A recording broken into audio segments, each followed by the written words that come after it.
Hello everyone. Today we're going to look at scalable MatMul-free language modeling by researchers of UC Santa Cruz, Soochow University, UC Davis, and Luxy Tech.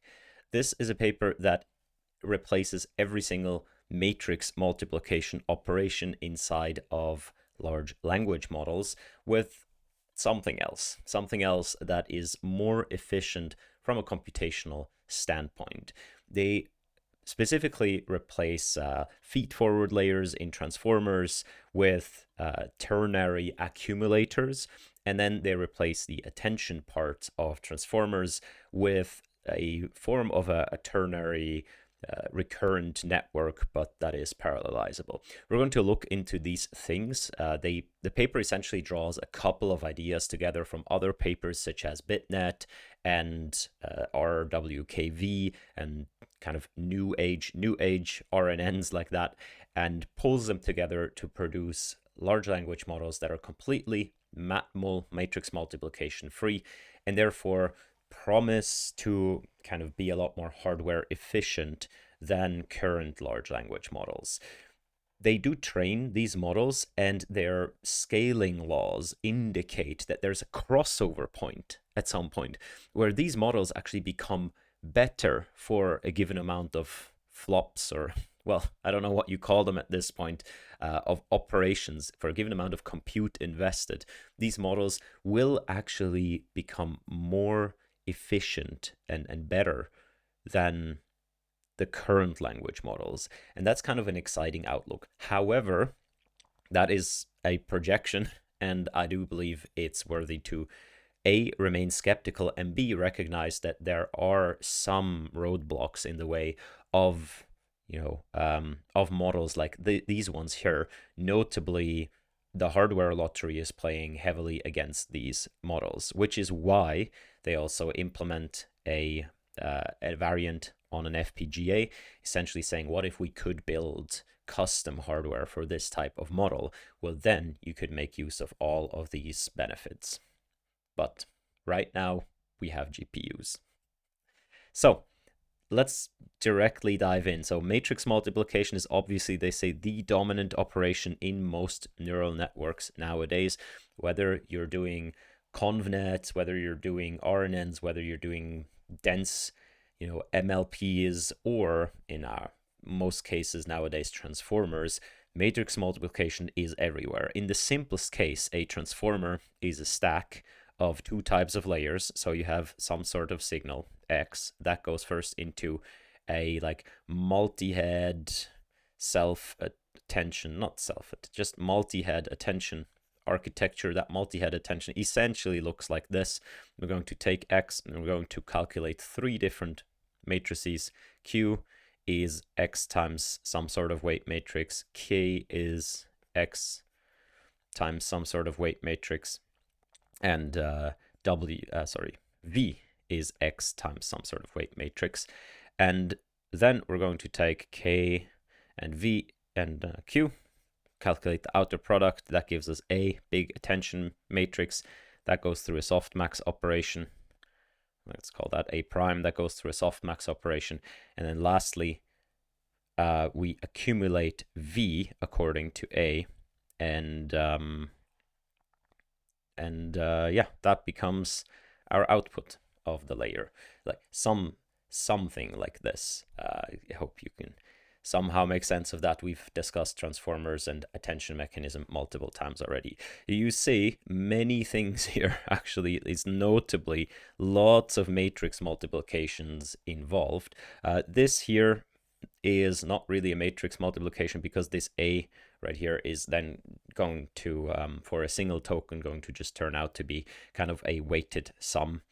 But also that if you do it across, you can interpret as a matrix multiplication. So all of these things, matrix multiplication heavy. Then the linear layer is not much different. So you're going to take your signal X and you're going to just multiply it by like a big weight matrix, and that is going to give you an output Y, and you can do that in various ways with up projection and whatnot. But also here you have heavy matrix multiplications involved, and these are costly.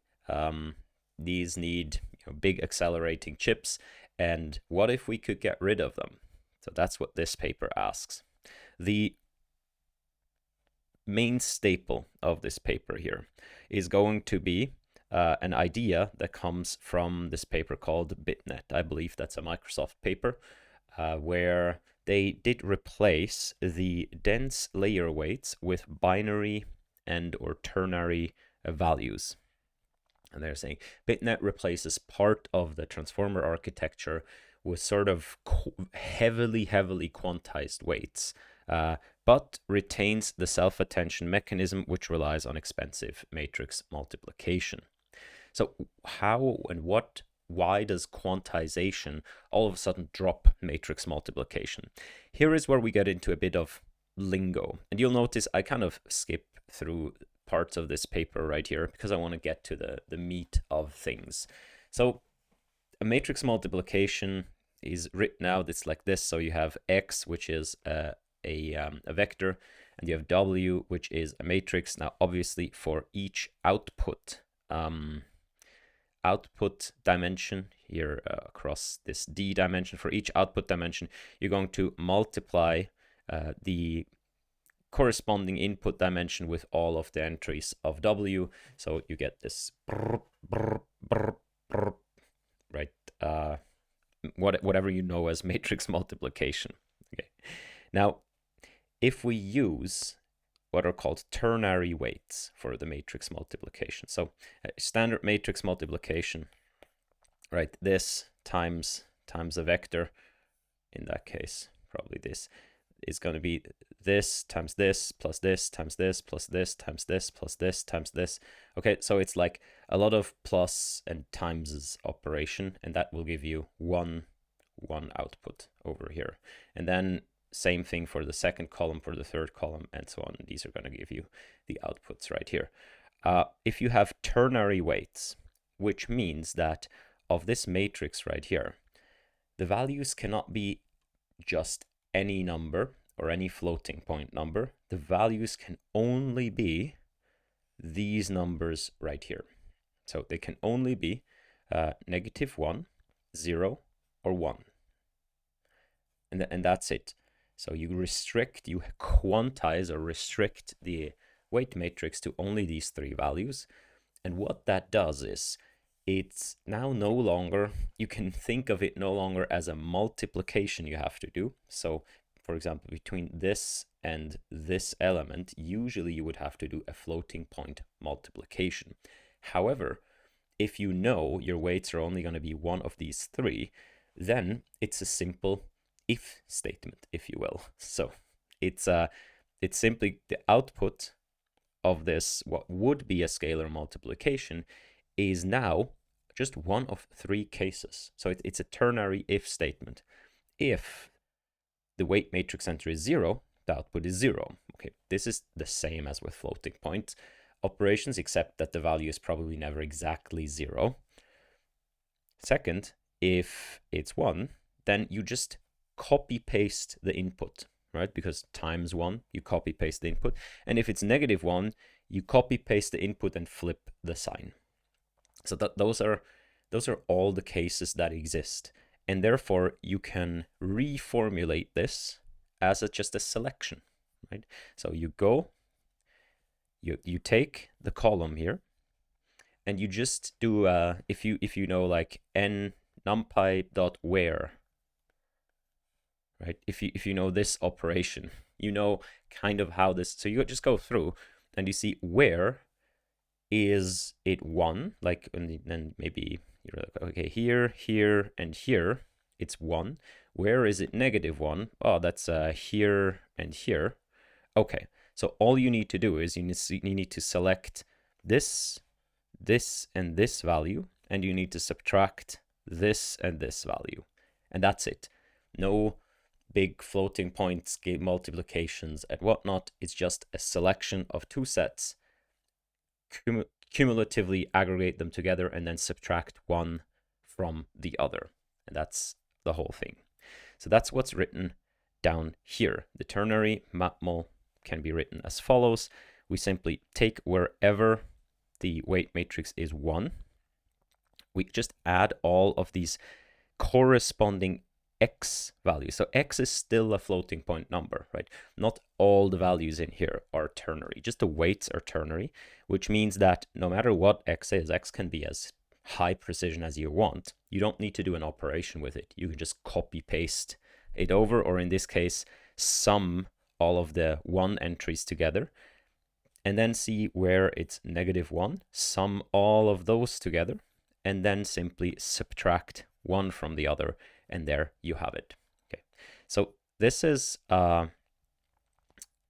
it makes it a radically simpler operation, and it also alleviates the need for floating point multiplications. So as you may know, floating point multiplications at one point in time were actually a very expensive operations for which even CPUs had to build special, side accelerators and components within the CPU to enable. So dropping this makes an entire componentry of hardware kind of obsolete, if you will. All right, so they say, okay, let's do that, and that's that's kind of the staple here, this ternary multiplication. Now, I have some worries and comments about this in itself. You'll notice that I've just kind of highlighted it in the best possible way, right? We can reformulate this, and it's just a selection operation, and it drops away the need for floating point multiplications. All of this is true. However, it's still kind of the same operation, right? I can also formulate, if these are all floating point numbers, I could also formulate it like this in a similar way, where I could say, okay, let's just take all where the wij is larger than 0 and kind of accumulate the xj, and then minus all where it's less than 0 here, and I still have to obviously multiply by the weight right here, so this operation will fall away, like that, the effective multiplication. But other than that, it's just kind of a rewriting of stuff. If you were to naively implement this in a GPU, you would probably still go with the multiplication, even though it's like heavily quantized. It's only once you actually go to super custom kernel efficient implementations of this that you actually see any gains. And that's kind of the, let's say, the weakness here. Our current models are geared towards our hardware, and our hardware in turn is geared more towards the models, a phenomenon usually called the hardware lottery. And yeah, breaking out of this is difficult, even if you have theoretically something that is more efficient. So this is essentially, there's two things. One, okay, we can replace scalar multiplication by some sort of binary operations, just like, do we take the value, do we not take the value, or do we take the flipped value? So I guess ternary operations. The rest here, that you can accumulate this and then just subtract one from the other and so on, that's just shuffling stuff around. That's not really making anything more efficient. Also, this selection right here, yes, you can imagine it like this, but ultimately you will still have to touch every single value right here and touch every single value right here in order to go about that. The only really thing that falls away is the scalar multiplication, and you replace that by these ternary select operations. Now, they go into a bit of detail here how BitNet did that. So BitNet showed that stabilizing ternary layers requires an additional norm, and in BitNet this was very inefficiently implemented because of the architectures of GPU memory. So BitNet had many I/O operations, reading something, writing it back for quantization, reading it again for quantization, storing it, and so on. And they essentially say, look, we have an efficient implementation of that, which is the algorithm they present in here. So all of this part, as far as I understand it, I'm not a very knowledgeable person when it comes to GPU or generally accelerator architectures and how to program for them. That's just not something that I have vast expertise in.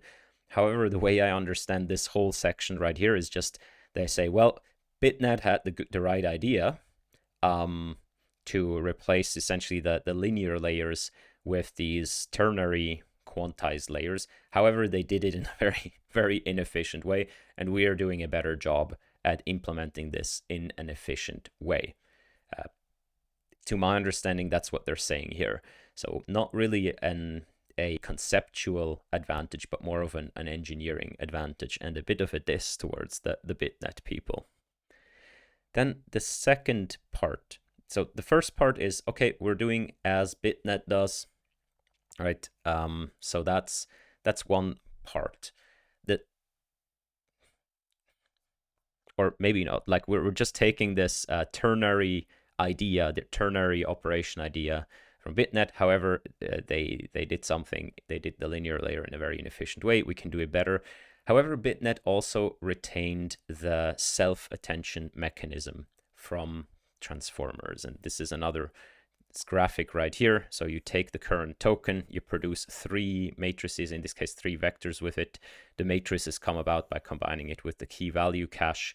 You accumulate keys and query, which gives you this attention accumulation right here, which you then multiply together, you aggregate, and that goes through a normalization step again. They're saying BitNet still retains this right here. And what's the reason? The reason is, and they've tested this themselves, the reason is if you just replace the attention matrix multiplication, like the matrix multiplication in the attention mechanism with these ternary things, it doesn't work. It crashes. So you can see here the loss just diverges, goes up, doesn't converge, doesn't work. So even though the quantization is a thing, right? If you quantize too much, that's what this experiment says right here. If you quantize too much, it doesn't work. You cannot train this, it doesn't converge, and so on. So there is something there in the world of floating point numbers. Like sometimes you actually do need more than 3 different numbers to choose from, at least with the current attention architectures. So the idea of attention, that we're going to construct fast weights and we're going to dynamically aggregate, does apparently rely also a bit on a nuance, right? So if I have a bunch of tokens and I compute signals from them, the ability to say, I want a little bit of this and a lot of this and subtract some of that seems to be important, rather than just saying, I want this, I don't want this, and this is very bad. So that difference seems to be crucial. My guess would be, or my hope would be, that if you increase the dimensionality somehow, you could maybe make up for that again.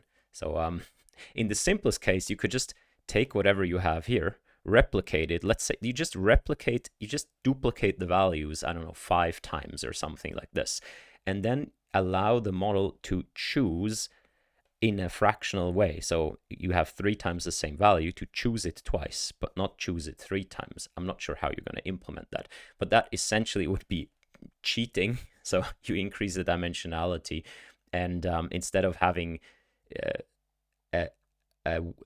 values 2, 1, 0, -1, -2, you would just simulate the 2 by having twice a copy and allowing the model to choose 1 or 2 of them.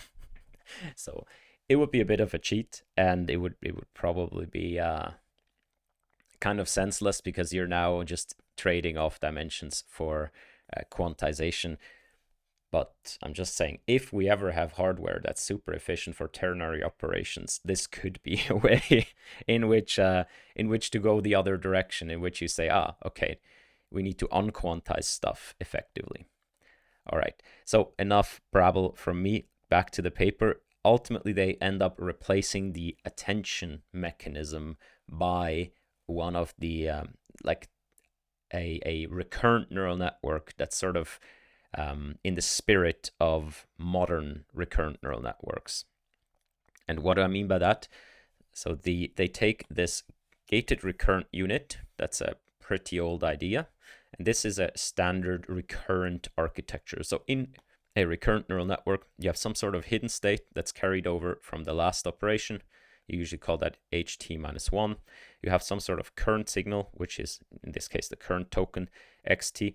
That goes into a box, and out comes, first of all, an output in the current step, ot, and a new hidden state, and that new hidden state then goes on towards the next operation. So here you'd have xt plus 1 and so on.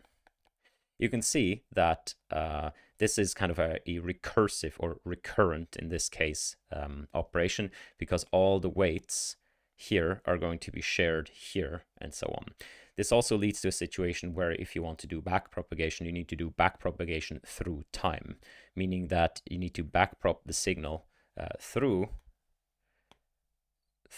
these paths right here. So in order to reach stuff, you need to backprop the signal through these paths, and this can lead to problems, especially because old school recurrent neural network have non-linearities in these paths, in the hidden to hidden paths. So that means your gradient flow passes a couple of non-linearities in between these stages, and that means you cannot effectively parallelize training, because with a non-linearity, you have to compute this.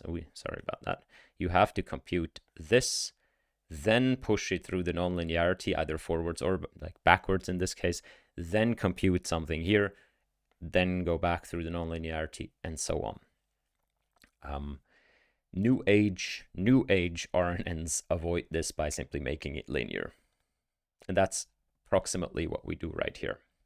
So this is the old school thing. It's best to go from the back. So in a GRU, the output and the hidden state are equal. So the output is the hidden state. How does the hidden state for the next step come about? Well, we're simply going to take the last hidden state, as you can see right here. This is the last hidden state.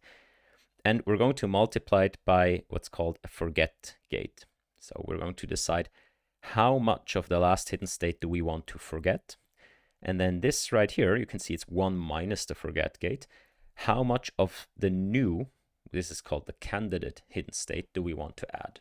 So you have the old hidden state, the candidate. You decide how much of this do I want to forget. And in the places where you forget, you're going to, exactly in those places, you're going to add from the new candidate hidden state, right? That's what this forget gate does. This candidate hidden state, how does it come about? Well, you can see right here, it comes about by taking into account the current signal. That's the X, right? We transform it with a matrix multiplication. Current signal, this here is just a bias vector, plus the old hidden state. And the old hidden state is first transformed by R, and R is dependent also on the old hidden state and the current input.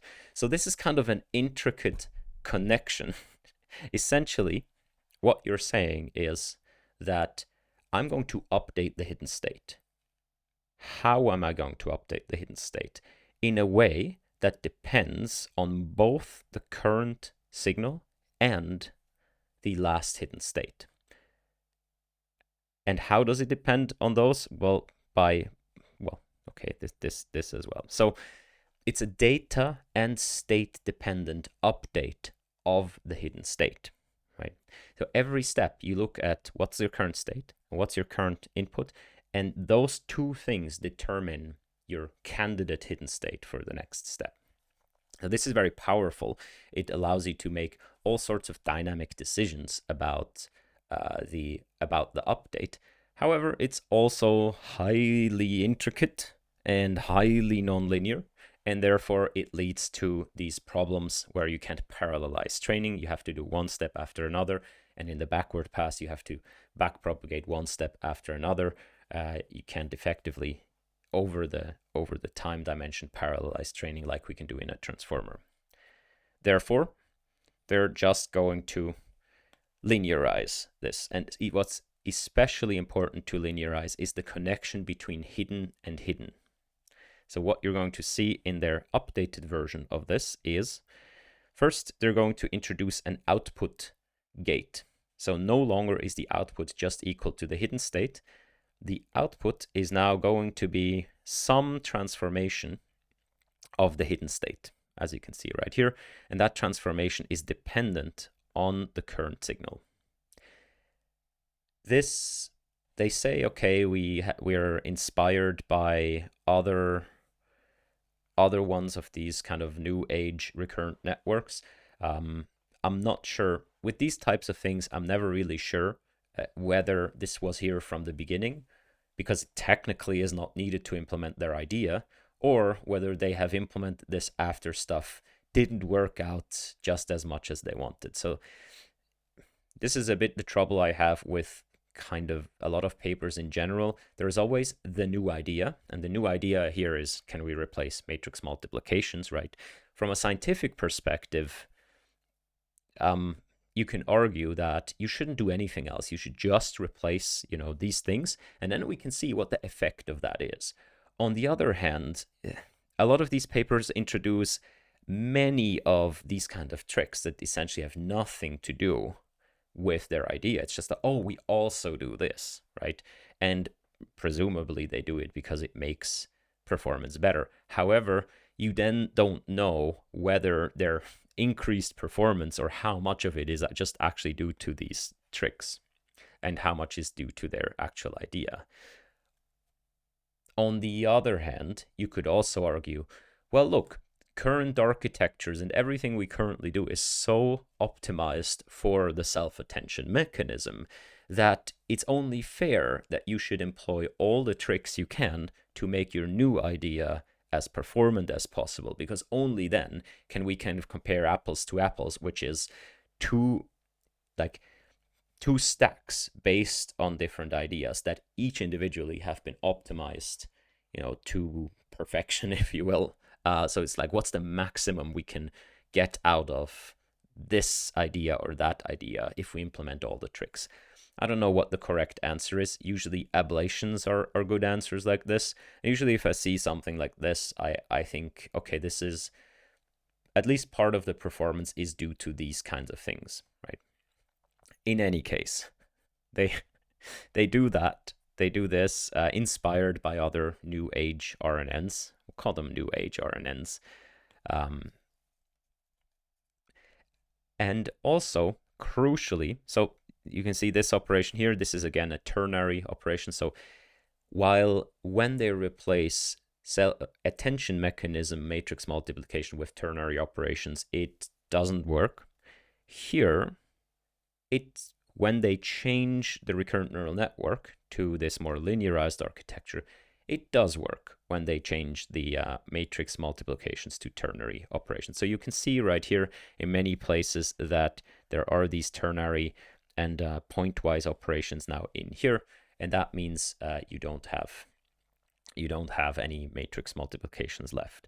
Also notably, you can see the new hidden state is again a function of the old hidden state and the candidate state. So nothing of this has changed much, but the candidate state now is no longer dependent on the old hidden state. Okay, so how are you going to update the hidden state is no longer dependent on the last hidden state. So you no longer make state-dependent decision on the update. You only make data-dependent decisions on the update.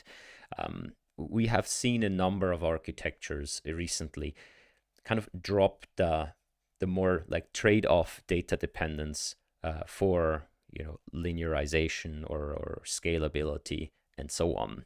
And I think that's kind of the crux here. The question is, what are the kind of things where you would need a data-dependent update of the hidden state or a state-dependent update of the hidden state? And I would argue in a lot of places you probably do, right? In a lot of places, how you're going to update the current state should be quite dependent on the current state. If you think of, you know, a model that needs to perform inference across a sequence of tokens, right? It cannot be that the update of the hidden state is only dependent on the current token and not dependent at all on the current hidden state. Yet that's what this paper suggests. That's what essentially, like, state space models, they don't even do anything data dependent. They're just like, oh well, here is how we accumulate the past, no matter what the past is, right? So you can probably get quite far, but I would argue that the beauty of transformers is that all these operations are kind of fully data dependent, and that data dependency enables, especially once you go big, especially once you go large, you are able to integrate so much of that information into your operations that you can start doing very complicated stuff. So your statistical modeling capability is just larger. That's just a personal opinion of mine. I have no data to back that up. I just feel dropping the state dependence of the of producing the candidate hidden state here is going to be a major drawback, even though in the experiments in this particular paper, it doesn't really make that much of a difference. In fact, they even are hopeful about the future and so on. I'm a bit more skeptical just on the basis of, frankly, intuition. So I might be totally wrong. Okay, so this this modified GRU with the linear relationship between hidden states, right? No state-dependent hidden state update, which would make it non-linear. So the linear dependence of hidden state, which makes it parallelizable. So if every update is only dependent on the current data, it means I can calculate all of these updates in parallel, right? If I have a training sequence, I can calculate all of them in parallel and then backpropagate to all of them in parallel, which gives me this training scalability that transformers with a what do I say, diagonal attention mask and sort of this layer by layer computation have. So this is one part. The other part is the channel mixer. Yeah, to be a bit clearer, they say, well, the self-attention mechanism is essentially two things. It's a token mixer, which means we integrate, or the transformer is essentially two parts. We integrate information across different tokens, right? You know, with attention, we can, some of this token, some of that token, some of that token. We pull that together. That's attention mechanism. The other part is a channel mixer. So the channel mixer is where we take signal and say, well, the signal is a vector. Let's say X is a vector here. We need to channel mix, meaning we need some sort of operation that makes a new vector where each dimension here could incorporate information from multiple dimensions in the previous signal. So not across tokens, but within tokens across dimensions. Usually that operation you know as a matrix multiplication. Like a matrix multiplication does exactly that. It mixes channels. However, no matrix multiplication here. What they do, and here it's much more straightforward, they simply replace the matrix multiplications with these ternary operations,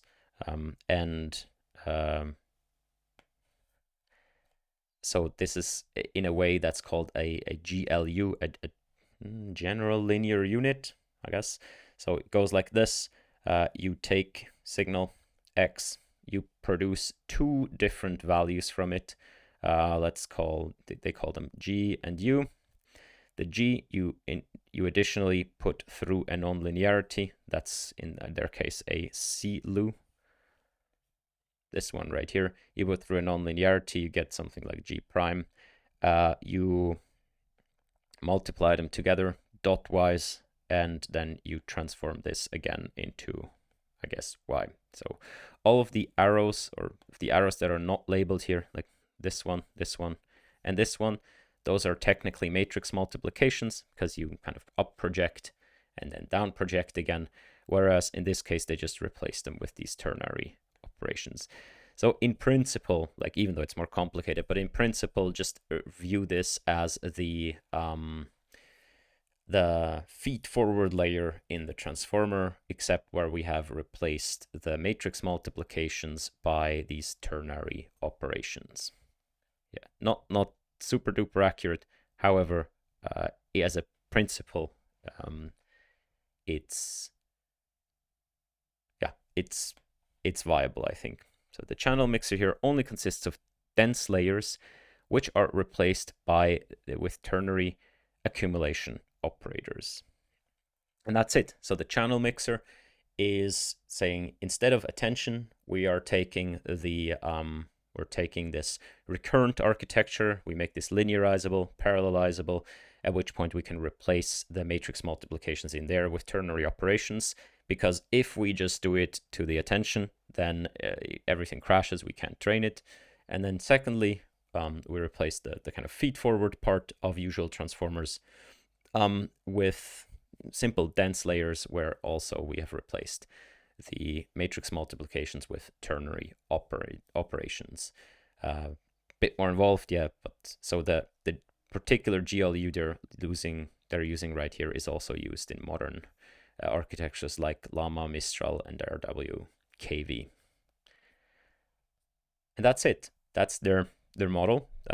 So whole architecture, no more matrix multiplications. Most of them have been replaced by ternary operations.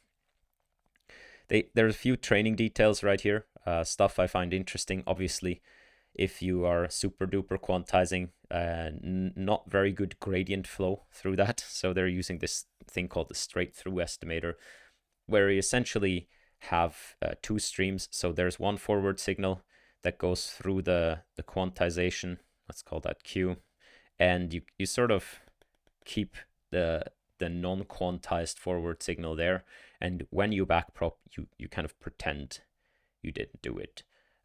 It's also not a very accurate description, but that's what we usually call the straight through estimator. So you essentially estimate the gradient. It allows you to estimate the gradient through some of these nonlinear operations.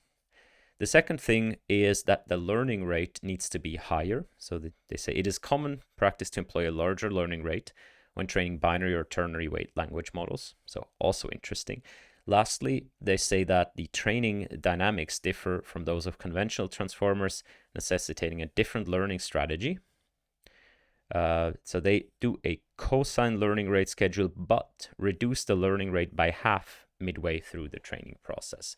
So they need to start out with a relatively large learning rate, go with the cosine decay that's common in current LLM training, but then reduce it more drastically halfway through. So these here are some of the results they achieve. You can always see the comparison between their MatMul-free LM and Transformer++, which is kind of the reference implementation they compare against. And first of all, there are a couple of interesting things right here. We're going to draw your attention to the scaling law curves right here. You can see those at the bottom. So this is the scaling law curve for MatMul-free, and this here is the scaling law curve for classic transformers. And you can see that all of these curves here are the actual experimental curves. Where they end up, like the last points here, is where they draw the lines through, right? And you can see that the way they draw the lines, the MatMul-free ones are above the classic transformers, meaning they are worse. However, if you connect the dots, you can see that the slope for the MatMul-free ones is steeper than the slope for the transformer ones. And therefore, there's going to be a crossover point right here at the, out of the way right here, at the 10 to the 23 flops. And that's about the current compute that llama models use for training. So if you believe this, if this trend actually goes on, that means once you get to these points over here, it's actually going to be more efficient to put your compute into MatMul-free transformers than classic transformers. You get more bang for your buck, or for your flop, or for your whatever it is at that point. So those are projections. However, those projections are based on three experiments. So there's the 370 million parameter, the 1.3 billion parameter, and the 2.7 billion parameter models. So there's a couple of issues right here. Issue one, you can kind of see, and that's probably a property of the learning rate schedules, but you can kind of see that the MatMul-free ones always kind of drop faster in the loss, but then sort of get overtaken at some point. This is consistently the case right here. They get overtaken by the transformers at some point. You can see that the gap between the classic and the MatMul-free transformers gets smaller and smaller as we go up in scale. So that's what makes the slopes different. However, it's 3 dots, and extrapolating in like the log scale on 3 dots to me seems a bit wonky, especially in terms of the difference we're talking about right here.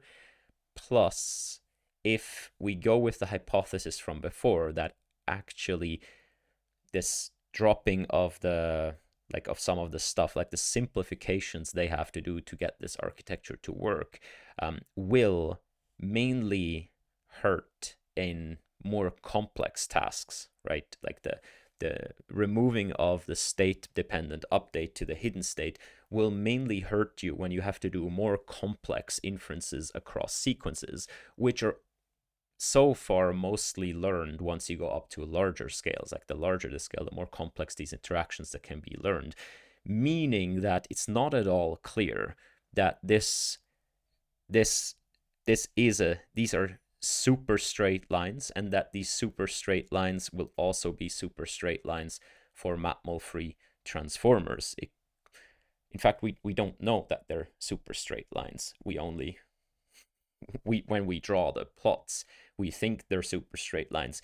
Maybe they're actually slightly curved, and maybe that slight curve in this case is more drastically slightly curved for MatMul-free ones. Not because they're MatMul-free, but just because they're kind of simpler architecture whose ceilings is different. Like if you think about it, loss cannot go down infinitely, right? Like we agree that, okay, maybe it's not feasible to go over here, feasible in terms of humanity producing these resources to go over here, but we all agree that the line cannot go down forever, okay? So the line cannot be a line. The line must be flattening out at some point, all right? So these aren't actually lines. They're actually, in my opinion, ever so slightly curved lines, because there must be a ceiling. We cannot loss zero. We cannot go below zero loss, okay? So there must be like some sort of ceiling. And now the question is that ceiling at exactly zero, which I also don't believe. I believe it's not at exactly zero. The second question is it the same for every single model architecture? I also believe, no, that's not the case. There are clearly model architectures that no matter how large you go, they will never reach that because they don't have the inherent capability. So therefore, couldn't it be that instead of these being lines that have a crossover point here, they're slightly curved, and these will always be slightly worse than the classic transformers? I don't know. What that still doesn't exclude is that they come close enough to be useful, right? Like even if they never cross, they could come close enough to be useful. So that's my rant about scaling laws in this case. Like I can see what they're saying right here, and it is very exciting, especially very exciting that the larger they go, the smaller these gaps become. However, I'm kind of skeptical of that inference, or that there's a crossing point, and they're actually more efficient and something like this. I don't know, just my opinion. All right, if you look at the results, they're actually pretty okay. So, I mean, with a lot of these newer papers, the gist is essentially, hey, look, we are better in some sort of auxiliary way, like we're better in terms of scalability, we're better in terms of energy efficiency. In this case, we're better in terms of having to do a lot of operations, right? Because we drop these matrix multiplications, and we are sort of comparable to the performance that you get with MatMul containing transformers. And yeah, the larger you go, the less that difference becomes. Also, something to say right here, that this difference right here, I'm not really sure if you calculate it, right? If you like, also the more performance you have, the harder it is to do one additional performance. So it's a lot easier to go from 42.6 to 45.0 than it is from 58.5 to 59.7, right? No, the other way around. It's a lot easier to do this than to do this. So just saying like, ooh, the performance gap gets smaller also isn't entirely, it's obviously accurate, but also isn't entirely what you imagine it to be, right? It could very well be that effectively this here is actually closer together than this here, if you look at it from the perspective of how much would you need to invest to bridge the gap. That's just another thought on interpreting some of these numbers right here. In any case, we do recognize that these things do perform quite well. And for the fact that they don't have a single matrix multiplication in there, it is quite remarkable what they do. And it is quite remarkable at the, just the hardware optimizations they can bring, like a lot less RAM usage, for example, a lot shorter latency, and so on. So again, even if they never will achieve full transformer equivalent performance, it could still be that they're super duper useful, because we can run them on edge devices. We can use less RAM for them. They're faster, and so on. And to get the last bit out of them, yeah, they do implement this on custom hardware that can better exploit ternary operations. So they create an FPGA accelerator, and this is something that I have no clue of. Just to be said that obviously current hardware is optimized for the things that we want to do with them. And if you really want to get the most out of new ideas like this, like ternary operations, you do have to have custom hardware built for that. But if you have that, you can make really, really, really big advances. Please look at the paper. The paper is quite well written, I have to say. And I do believe these sections on like their FPGA implementations and experiments with them are super interesting. I'm just not a good authority, or even a good source of information to make sense out of them. All right. So the conclusion is we achieve performance on par with state-of-the-art transformers while eliminating the need for MatMul operations. And my opinion about this is I agree. This is very, very cool. It promises a future of at least having options to do edge inference, to do a lot more hardware efficient inference, and so on. While I do remain a bit skeptical on the trade-offs that they have to do in order to achieve that, I would personally think that going forward, classic transformers will still have quite an edge in a lot of areas. And I'm also a bit skeptical about that crossover point prediction because of these reasons. But all in all, very cool paper, and thanks for listening. That's it. Stay hydrated, and bye-bye.